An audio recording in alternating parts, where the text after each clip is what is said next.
I knew when I went to the desert that anyone who plays around with cactus is liable to get stuck. But I didn't remember that another way of saying death is going west.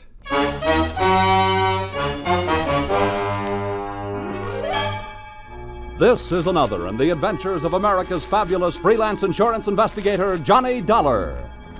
At insurance investigation, Johnny Dollar is only an expert. At making out his expense account, he's an absolute genius.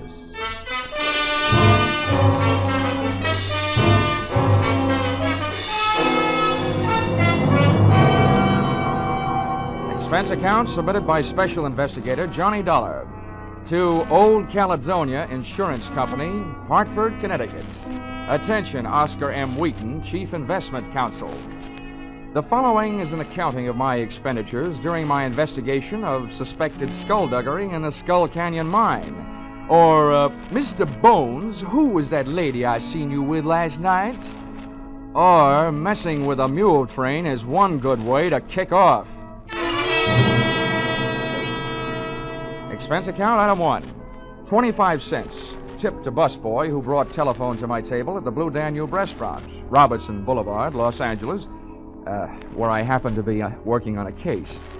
Your call came right after the liver dumpling soup, taking me out of the soup plate and putting me in the soup. Now, this is the story, Dollar. You make notes and don't interrupt. 2 years ago, this company made an investment in a bona fide working gold mine, the Skull Canyon Mine. That's just outside Twin Buttes, Arizona. I see. I said don't interrupt. That's just over the border from Nogales, Mexico. Now, up until 3 months ago, everything was fine. The profits shown by the mine were good. And then suddenly, our returns dropped 50%.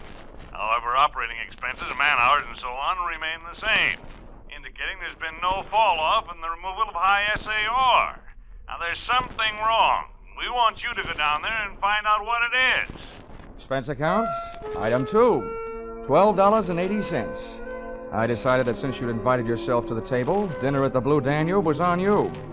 Oh, in case you're interested in what you didn't have, it was that liver dumpling soup, veal paprikash, cherry strudel, and a small coffee. Enjoyed with that case I was working on. An eccentric millionairess who wanted to marry me for her money. She had yes in her eyes, but when I told her I had to say goodnight immediately, she said, "Oh, no." Expense account, item 3. $120. Burns Lee Flying Service. Charter plane to Twin Buttes, where I checked into the Waterfield Hotel, called the mine, and told the girl who answered that I wanted transportation out there. She said she'd come after me. Having seen too many Western movies, I figured she'd arrive in a buckboard, but instead she picked me up in a Jeep. Hey, slow down, will you? Before my teeth start falling out. Oh, sorry. I forgot you were tenderfoot. That's not where I'm tender.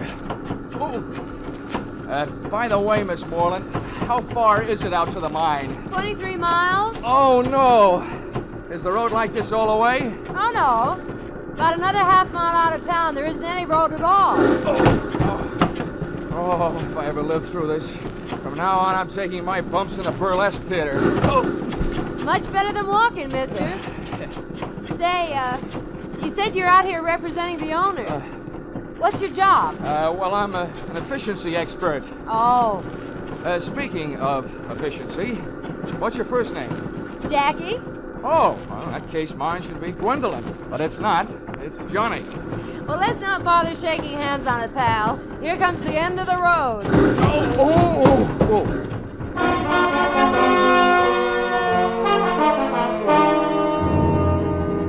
The scenery was jumping around like a home movie.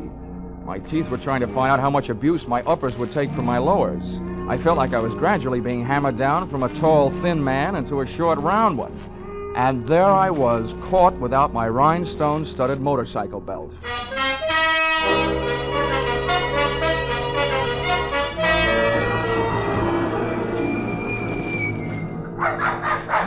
Well, here you are. Want me to help you out? Oh, very funny. Go away. Get lost, you little monster.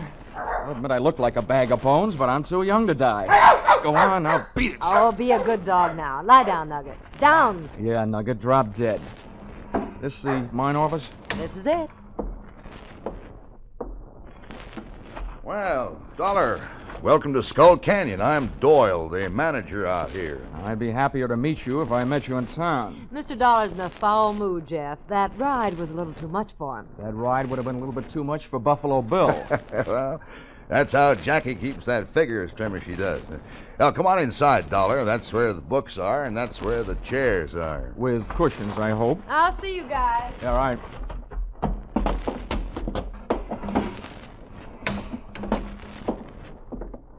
Sit down. Thanks. Oh.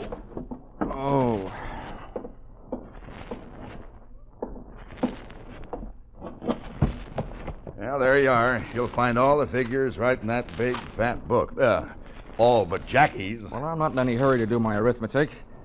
Tell me, what do you think of the results around here? You know more about it than I do. How are things going? Well, Dollar, I'll tell you, it was going better than it is right now. But just a few months back, we worked out a pay vein. I'm hoping we'll pick it up again any day now. That sounds reasonable. Any trouble?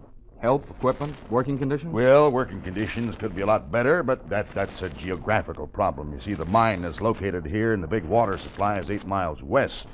We haul the ore across the desert by mule train to the smelter. It's cheaper than trucks. We'd have to build a road for them. Out here, hay is cheaper than gasoline. You'd like to take a look at the mine? Frankly, Mr. Doyle, I'd just as soon climb up a chimney. I hate dark, confined spaces. But since it's part of my job, I might as well get it over with. The entrance into the mine was through an adit, a horizontal shaft into the side of a hill. We rode in on the tail end of a small red dynamite car, drawn by a donkey, junior grade, a burro. It was cooler in there, but I started to sweat the minute we left sunlight and fresh air behind us.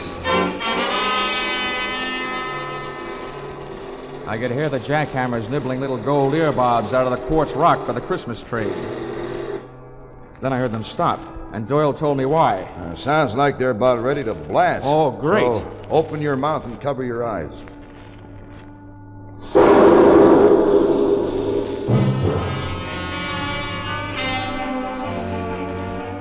150 yards deeper into the earth, I was beginning to think that mankind is mighty hard to satisfy. The Lord gave us the world's whole surface. Then we had to go and invent gold mines and airplanes. And right then, I'd have settled for an airplane. Oh, what's the matter, Dollar? You look a little green. Oh, feel a little green. Well, look, take some deep breaths and hold them as long as you can. Okay. Yeah, there, that'll perk you up. Well, this is it. Right here is the only face we're working. It doesn't help. So this is it, huh? Well, let's see the rest of it. What? I told you, this is it. This is the only face we're working. Okay, you guys. Keep it moving. Load that ore. Fill them up. Come on, bend your back. Well, let's get out of here, Dollar. Okay, Doyle. I've seen what I came to see. And I also figured I had heard what I came to hear.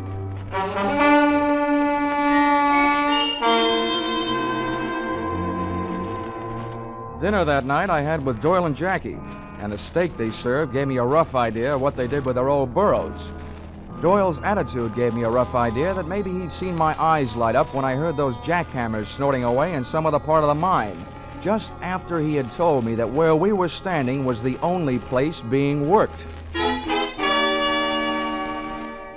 After dinner, Doyle went back to the mine, leaving me alone with Jackie, which was better than dessert. By the way, Jackie, just what's your job out here? Oh, I'm just sort of a secretary and bookkeeper and sheep driver. Uh-huh. How'd you happen to land here in Skull Canyon? Well, I took the job because I was going to marry the man who was the manager then, Doyle's old boss. I met him in college. He was a mining engineer. His name was Larry Hodges. Oh, what happened? I was left at the altar. When I got out here, he was gone. Guess he got stage fright and changed his mind. Anyway, nobody's heard from him since. Least of all me. Come on, I'll show you where you sleep.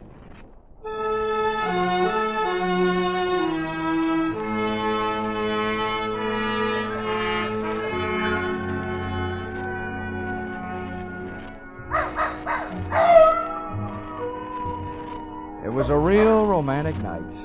Old Nugget the dog was carrying on a long-distance conversation with his country cousins, the coyotes up in the hills. The air was soft and warm, and so was Jackie's arm.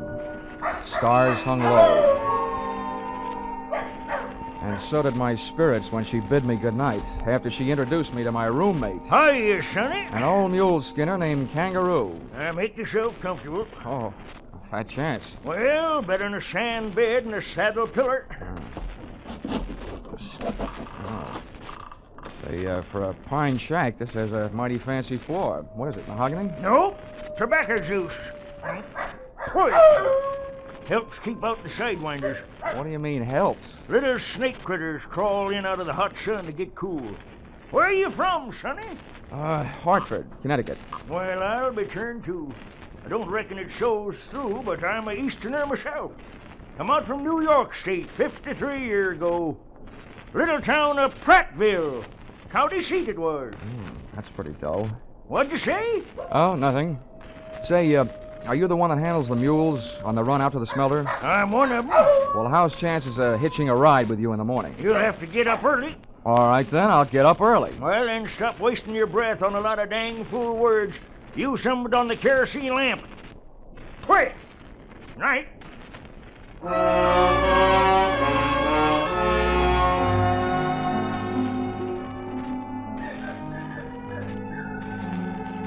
I lay awake, thinking about that jackhammer I'd heard working the supposedly inactive end of the Skull Canyon mine earlier that day. This didn't take too much pounding into my skull before I decided that Doyle was working on a vein for his own personal profit. I also knew that for him to convert the ore into gold, he had to get it to a smelter. So I figured that the mule skinner, Kangaroo, was the best place to start asking questions. It's funny how a sleepless night can sour the beauty of a desert sunrise.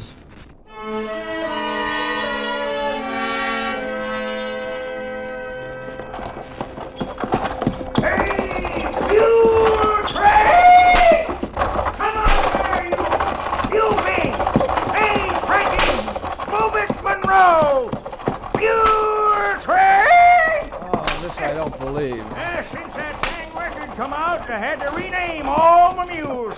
Big Gipper! Hiya! Yee-hoo! Dang fool song anyway. Now I'll get you feeling self-conscious just doing my everyday job. Say, see that big rock up ahead? Near the mouth of that little itty-bitty side canyon? Yeah, I see it. That's Halfway Rock. Means we're halfway to where we're going. I'm sorry it isn't all the way, Rock. I wish we'd get there. The sun's getting awful hot. Why, it ain't nothing, Sonny. Some days that old sun's got your tongue hanging out your fur, gets a real nice tan. How do you stand it? Hey, what's that stomach pump doing way out here? Stomach pump? What in tarnation are you talking about? That's a clever name for a light airplane. Hey, looks like he's getting ready to give us a buzz. Hey, mules! Hey, you, Monroe! Steady, blast you, steady! Monroe! Doggone it, he's the loudest mouth ding-ding old mule I ever did hear. Hey, here he comes. Ho there, ho! Ho!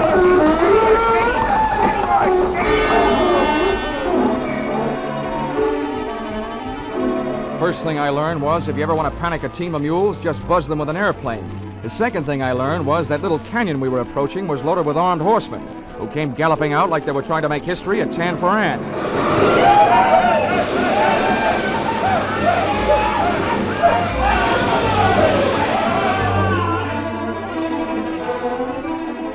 The gunman didn't do anything to me except hold me at bay, while the plane picked itself a landing and disgorged its one-man air force. Buenos dias, amigos. You don't look happy to see me. Maybe my friends scared you with their guns, eh?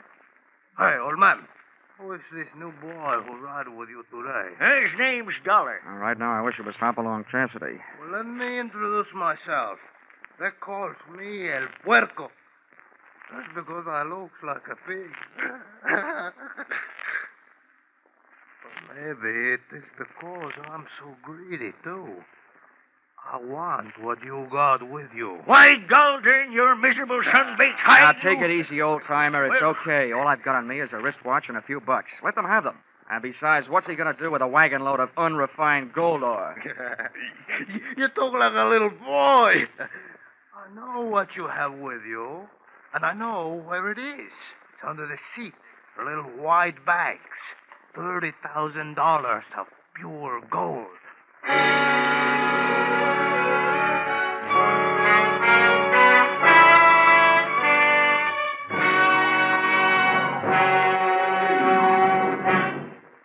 In just a moment, we will return to the second act of Johnny Dollar. But first, hardly a clue to start on, and the witnesses' stories at hopeless variance. That was the job that the Birmingham, Alabama police faced in the murder called the Case of the Hue and Cry.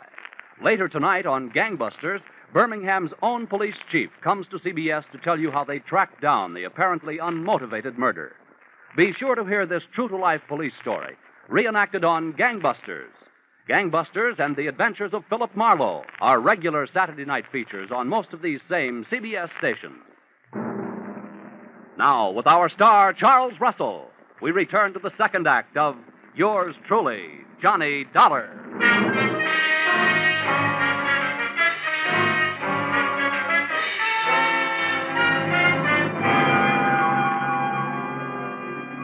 So there I was, Johnny Dollar, efficiency expert. I'd efficiently gotten myself in trouble. I was efficiently letting El Puerco walk off with a large part of your gold, and stood a good chance of efficiently getting myself shot in the belly. There we are, amigos. I feel better now the gold is in my little aeroplane. I hope you're not mad with me. You know, I need the money to pay my taxes. Okay. You got what you wanted. Why don't you take off and get out of here? That ding-dang rascal, he's probably figured on shooting us. Oh, no, old man. I'm a very scientific bandido. You think I want to shoot you and get killed myself for murder? Oh, no. I let your mules do the dirty work. Well, Manuel, Pedro, Juanito, here, adelante. Take these men and tie them up. Tie them to the stake back to back. And the rest of you tie up the mules in a circle around them, in nice and close. Then I will get in my little aeroplane and dive on the mules. And the mules will kick their heads off. Pitching horseshoes may be fun, but not when they're being pitched at your head by a mule. Once we were tied back to back on the stake, the nearest available technical advisor, Kangaroo, was anything but encouraging. That's the trouble with a gold-darn mule. When they get riled up, they think with their feet. Here he comes.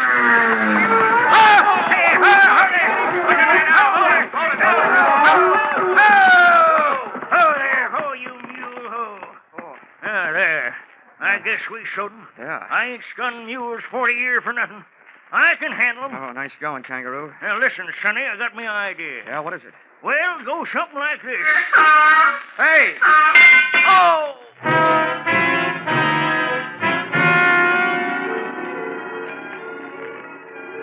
Just as the idea, whatever it was, hit Kangaroo, a hoof from one of the mules scored a ringer around my cranium. Ah, the stars looked beautiful. They came out in the shape of a horseshoe. And as I slipped into that familiar Betty Bye for private eyes, the world of hit-on-the-head darkness, I could hear Kangaroo's advice, too little and too late. There, you see? You can never trust a mule. Never trust a mule. Never trust a mule.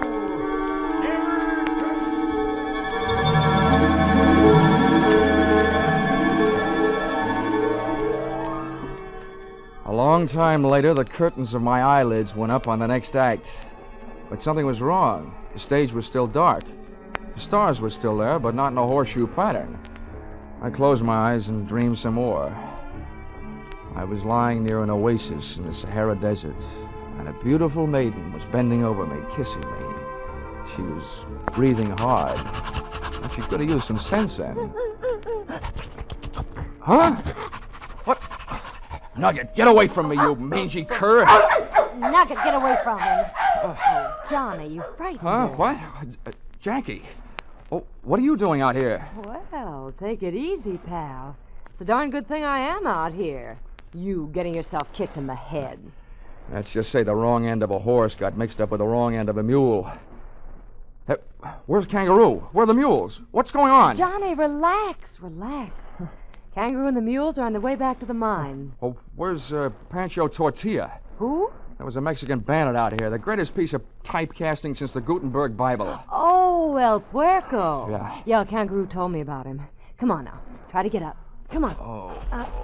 Yeah. Hey, what happened to you? Your clothes are all torn. Yeah. This is Mr. Doyle's idea of a proposal of marriage. We were supposed to fly off together to South America tonight. Been planning it for a long time. Well, what made you change your mind? Oh, you know how it is. Best laid plans of mice and men. Oh, yeah. You're talking to an expert. If everything went all right for me, where would I be next week? Same time, same station. But what's your angle? I told you before. I came out to Skull Canyon to marry a man. I've reason to believe that Doyle did away with him to get his job so he could milk the mine. Well, I stayed on and acted just interested enough in Doyle to get him nice and relaxed, hoping he'd spill something. Well, so far all it's been is bragging up life in South America with him. Oh. Now, I hope you can help me. And I know I can help you. How? Well, Doyle set up a refining layout right in the mine. When the gold he's been stealing comes out, it's pure gold. Aha. Then somebody in the mine must have tipped off El Puerco. Mm-hmm, Doyle did. Oh. He and El Puerco are working together. El Puerco's job was to get the gold across the border and you out of the way. I see. Well, listen, you ever been in the mine? I mean, could you show me the way the refining layout? Oh, no. Doyle's never let me inside. Well, how about the charts of the mine? They're in the safe. I've got the combination. If we can just get in without Doyle seeing me, I can get him. Now, leave that to me. Come on, let's get going. Wait a minute. How do we get back? Well, I came out in the Jeep. Oh, my aching head.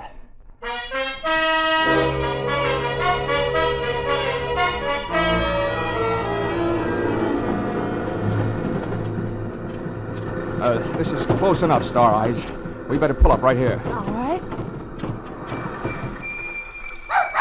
Nugget, quiet. Say, the wedding may be off, but it sounds like the reception is still on. No, that's the regular Saturday night square dance. Oh. Well, look, from here, which way is the office? I'm lost. It's right over here. Oh. Come on, I'll show you. You were in it yesterday. When we rounded the corner of the office building, my heart was doing a dozy-do.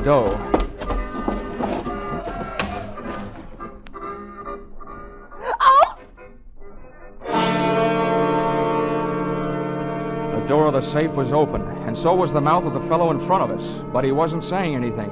He was lying on the floor, dead. El Puerco, the pig. Oh, what a spot for a big red apple. Johnny, he's dead. He must have come back for something. Kangaroo must have caught up with him. Whoever caught up with him, but good. Come on, let's go take a look for Kangaroo.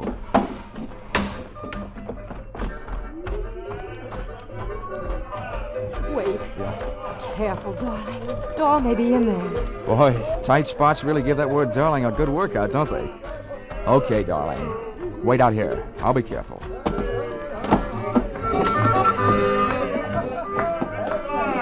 Say, partner, you seen Kangaroo around here? Kangaroo? Yeah. Well, sure. Kangaroo came in here looking for Doyle. Well, did you find him? Well, don't know. Doyle went over to the mine. Is that where Kangaroo went? Well, if I was looking for Doyle, that's where I'd go. Thank you, Bottleneck.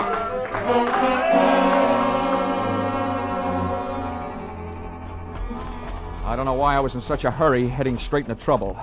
But the trouble started popping before we got to it. Oh, poor Kangaroo. Jackie was only guessing, but I could only hope she wasn't guessing right. Johnny. Hmm? Johnny, I thought I saw something flashing just inside. Probably somebody's last spark of life. Now, take it easy. You stay right here. I'll move in from the side of the entrance. No, I don't... Oh, all right. Be careful.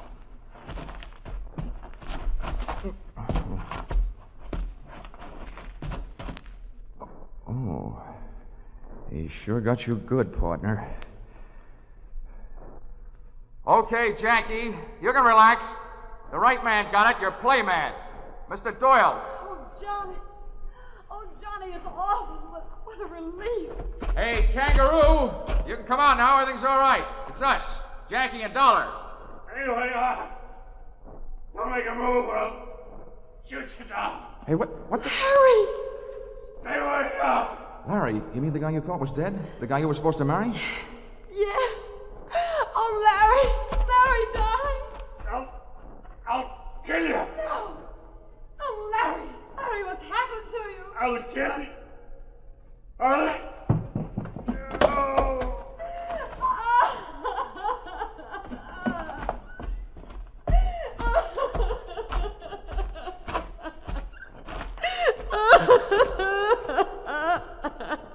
Come on, kid. It wasn't worth waiting for anyway.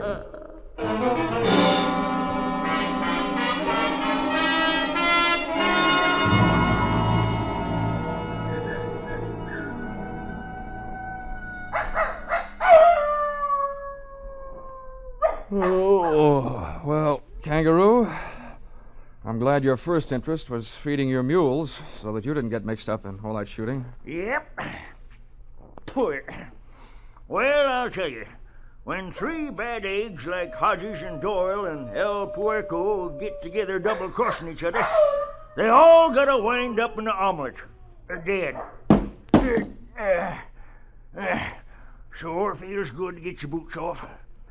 That Larry feller thought he was pretty smart, holding up in that mine with his own private smelter, using Doyle for a front. The only thing was, he didn't figure on Doyle falling in love with his woman. Yeah, who wouldn't? Say, for a young fella, you sure talk a lot. How about using some of that breath you're wasting on that kerosene lamp, huh? Quick! Right.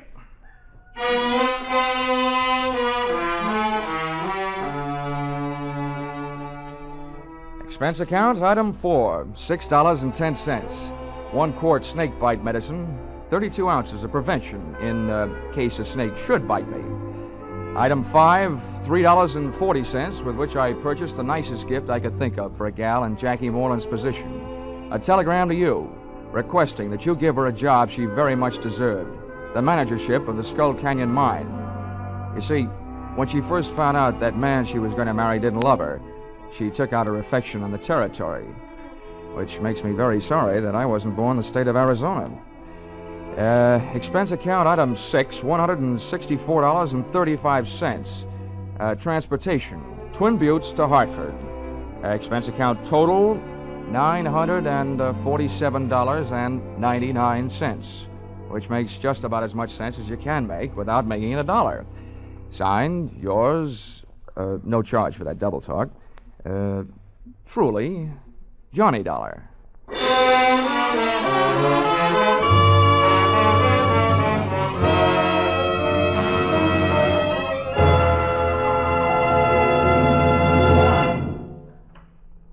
Yours truly, Johnny Dollar, is produced and directed by Gordon T. Hughes and stars Charles Russell. Script by Paul Dudley and Gil Dowd. Featured in the cast were Doris Singleton, John Daner, Willard Waterman, Fred Howard, and Don Diamond. The special music is written and conducted by Leith Stevens. Your announcer is Paul Masterson.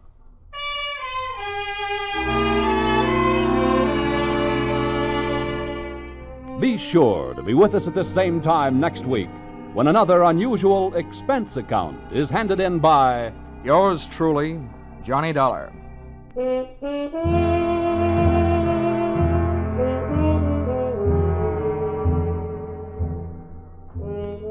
Music Popular and Music Western are on the bill for CBS listeners again tonight. Vaughn Monroe and his band will present the 5 top tunes of the week, plus Army and Navy marching songs, Anchors Away, On Brave Old Army Team, and many others. Gene Autry follows right on the heels of Vaughn's caravan with favorites straight from the land of sagebrush and 6 guns.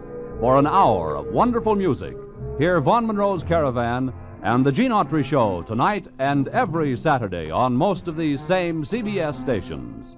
Stay tuned now for Vaughn Monroe's Caravan, which follows immediately on most of these stations.